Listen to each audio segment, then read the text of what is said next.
Recently about car brands that I like or choose to buy.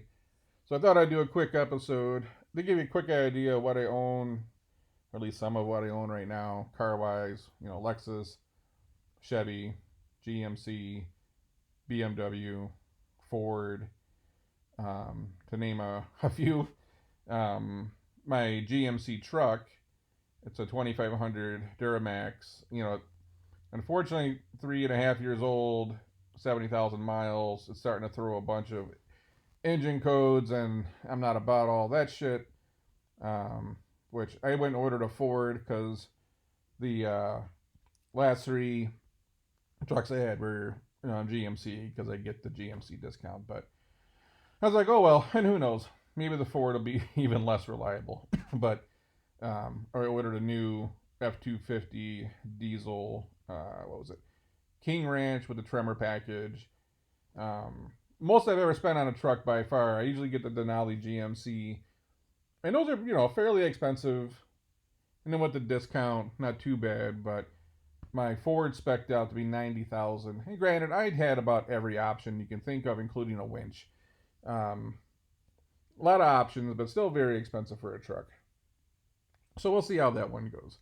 Um, I was always a big Lexus fan because I always base so many things on dependability and reliability. I never want to be stuck anywhere. I don't want to spend a tremendous amount of time at the dealer. I'm very busy. I'm working 7 days a week. I run around a handful of companies.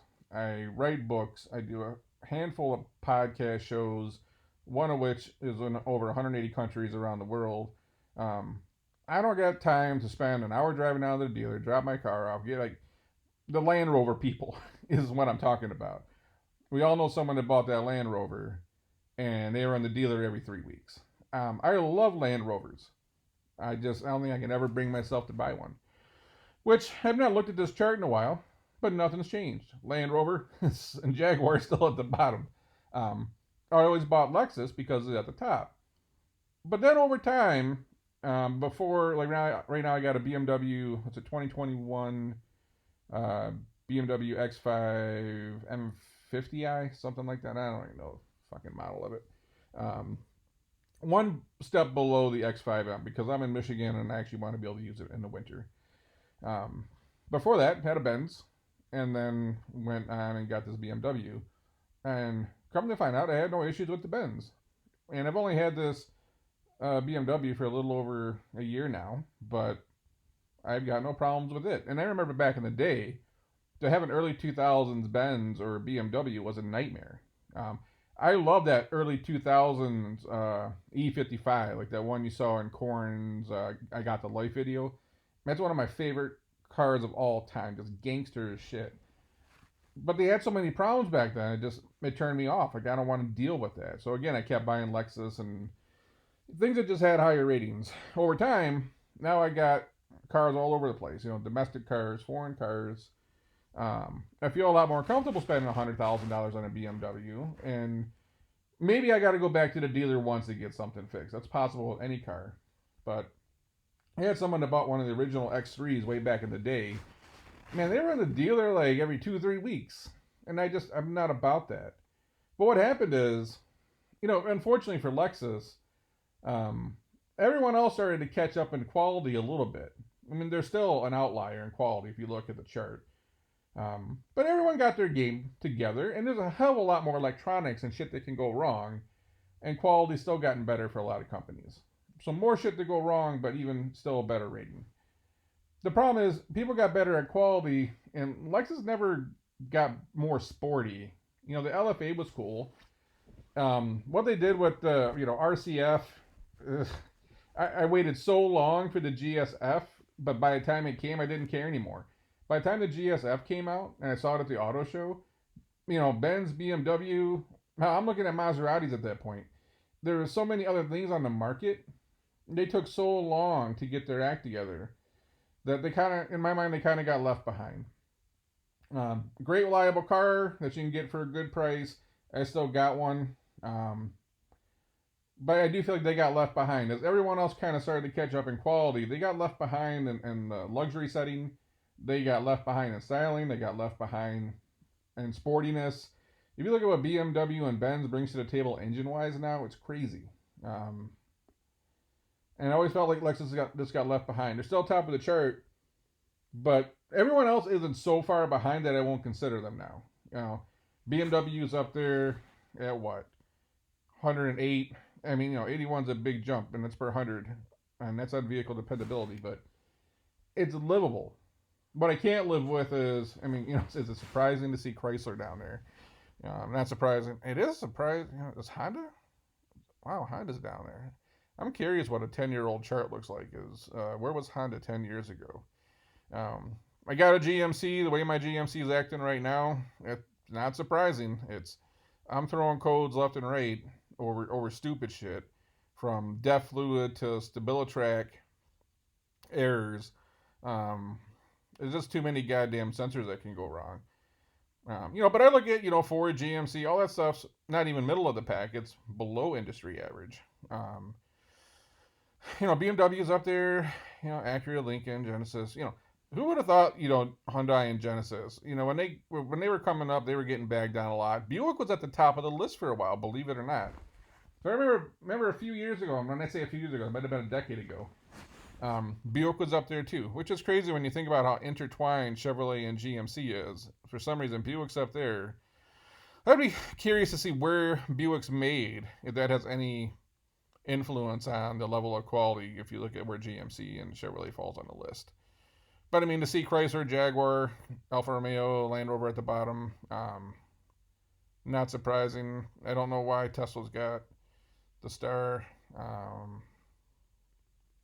Well, that's why. But I mean, Tesla's at 176. So that puts you at a Tesla's in the Jaguar range. And this is another reason why I probably won't buy a Tesla. At least right now. When I sat in a Tesla, they're on the size of a linebacker, and I just don't find their cars to be that comfortable to me. I like a lot of room. Even the X, it feels more like a minivan that's been chopped and slammed. It doesn't feel like a real SUV, and the overall quality of the interior doesn't excite me. Just because you slap a big iPad in the center of the thing, it's not designed to me. I'm in Michigan. I like buttons and knobs. You got gloves on in the winter. Like, there's just shit that I like. There's nothing like that feel of a knob or a slider or something. So I just never felt the quality of the vehicle was there. And you can tell, well, they're at the bottom of the list, so that's not that surprising. I'm excited to see what that Hummer EV looks like. Ford's got the electric truck coming out. Will the quality be worse or better? Who knows? But I'm more interested in what's coming down that pipeline than I am that's from Tesla. But overall, I don't have a specific brand that I'm really eyeballing. I live on a dirt road. Otherwise, I would have bought a supercar by now. I have a hard time getting my Camaro, which is a Z01 1LE, down my road sometimes, because if it rains a lot, it just looks like a plane came through and bombed it, and I'll just bottom the car out. But I'm looking at getting a whole separate garage just to hold the cars.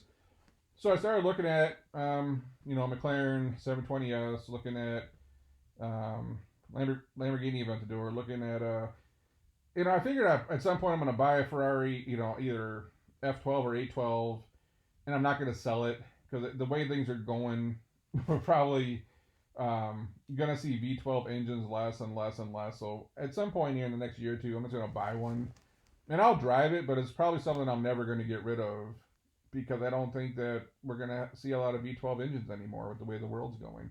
They'll probably outlaw them at some point. So that's definitely something I wanted to pick up. The McLarens are growing on me, so we'll see. All-wheel drive Lamborghini, I don't know why. I like them.